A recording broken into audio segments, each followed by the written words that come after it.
चले केसीआर, अगर एक गरीब मुसलमान बच्ची को रमजान के वक्त तोहफा दिया गया तो गरीब हिंदू बच्ची को बतुकम्मा साड़ी दिया गया।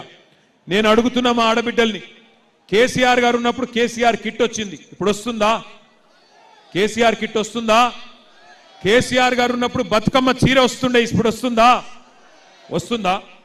కేసీఆర్ साहब जब थे रमजान तोहफा मिलता था, आज मिल रहा क्या? रमजान तोहफा मिल रहा आपको?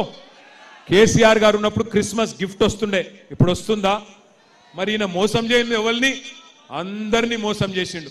ఇక చూడండి, అక్కడ ఆడబిడ్డలకు చెప్పిండు నెలకు 2,500 ఇస్తా అన్నాడు, విద్యార్థినులు ఆడపిల్లలకు స్కూటీలు ఇస్తా అన్నాడు, లగ్గం చేసుకుంటే తులం బంగారం ఇస్తా అన్నాడు, బతుకమ్మ చీరలు ఇస్తా అన్నాడు. ఒక్కటన్నా చేసిండా? ఆడబిడ్డలను మోసం చేసిండు.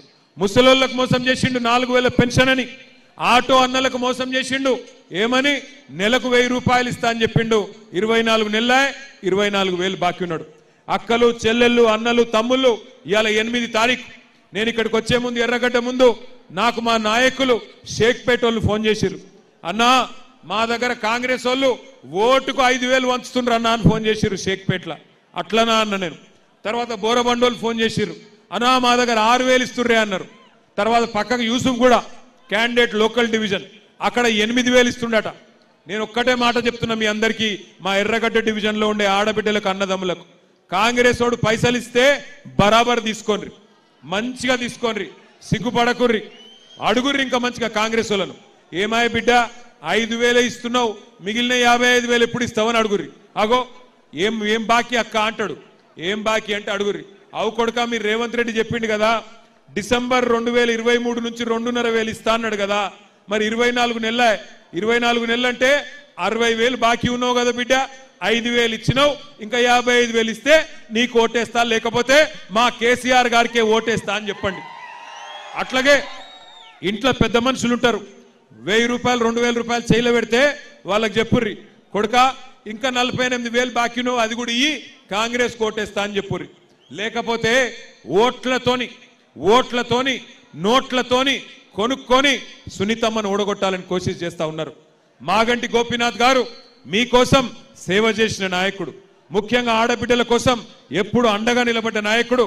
ఇలా ఆయన భార్య ఎలక్షన్లు నిలబడితే ఆమె మీద కూడా కుట్రలు చేస్తున్నారు, ఆమె మీద కూడా చిల్లర ప్రచారం చేస్తున్నారు. మరి అట్లాంటి గోపీనాథ్ గారి యాదిలో ఆయన భార్యకు అండగా నిలబడదామా లేదా? మా ఆడబిడ్డలు చెప్పాలా, గోపన్న భార్యకు అండగా నిలబడదామా? గట్టిగా నిలబడదామా?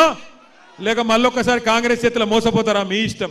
ఎందుకంటే ఒక్కసారి మోసం ఎవడన్నా మనం చేస్తే అది వాని తప్పు అవుతుంది, కానీ రెండోసారి కూడా వాని చేతిలోనే మనం మోసపోతే ఈసారి తప్పు మనదవుతుంది. 6 గ్యారెంటీలు అని ఆగం చేసినోడు తెలంగాణను మళ్ళా గెలిపిస్తే తెలంగాణను తీసుకుపోయి మొత్తం అడుగు నాశనం చేస్తాడు, యాది పెట్టుకోండి. భయపడకండి.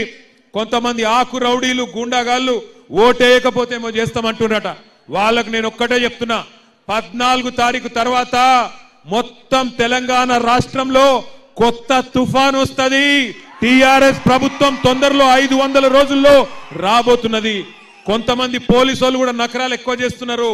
ఆ పోలీసు వాళ్ళకు కూడా నేను చెప్తున్నా, ఒక్కొక్కరిని పేరు రాసి పెట్టుకుంటాం. ఏ పోలీసోడు అయితే నకరాలు చేస్తుండో ఈ 2-3 రోజులు ఎక్కువ తక్కువ తోకలాడిస్తే తోక కట్ చేసే బాధ్యత నాది, ఖచ్చితంగా చూసుకుంటాం.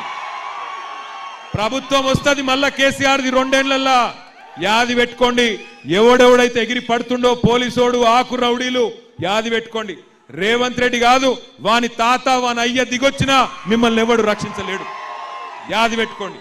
ఇలా మా షరీఫ్ భాయ్ని తీసుకుపోయి ఏదో బల్మీట్కి కండువ కప్పినట్టు అనుకున్నారు. 14 నాడు చూపెడుతుంది తెలంగాణ తన సత్తా ఏందో.